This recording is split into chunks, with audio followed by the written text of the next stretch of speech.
We have purpose. Do you know what we see out there in this world where they don't believe in God, where they go just on their feelings and their fleshly desires with no thought of God? Purposelessness. They're just wandering about from one party to the next party. They're just living to get through the work week so they can get to Friday night, go out drinking and boozing it up and living what they think is the high life. And really their lives are just shallow, silly, foolish. But for those of us who know where we come from, we have a purpose, which is to glorify God.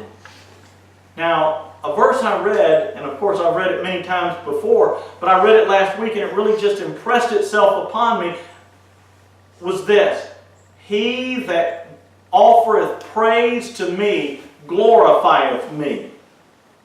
Hey, listen, you can praise God because you are fearfully and wonderfully made. You can praise God because you see that your brothers, your sisters, your mother, your father, and all of humanity is fearfully and wonderfully made. You can praise God because you see His creative hand behind all that is.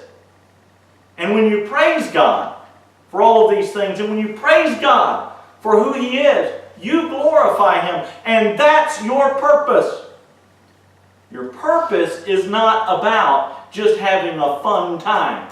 I do believe Christians can have fun. I do believe we have fun. But that's not what life is all about.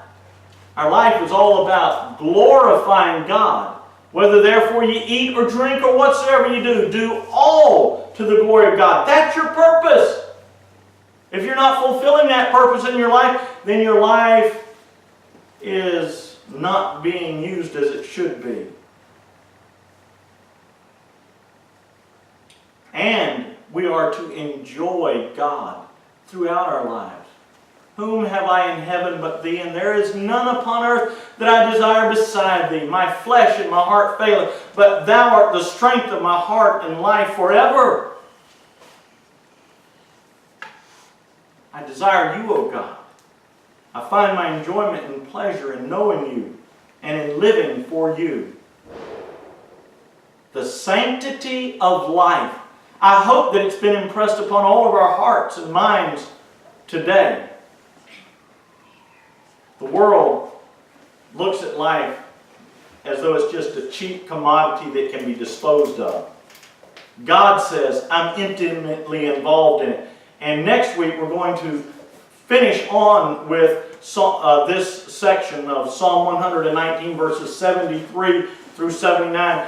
And we're going to look at some things that should flow out of this knowledge that we have been intimately made by God.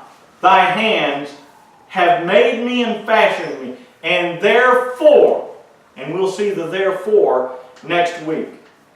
Let's pray.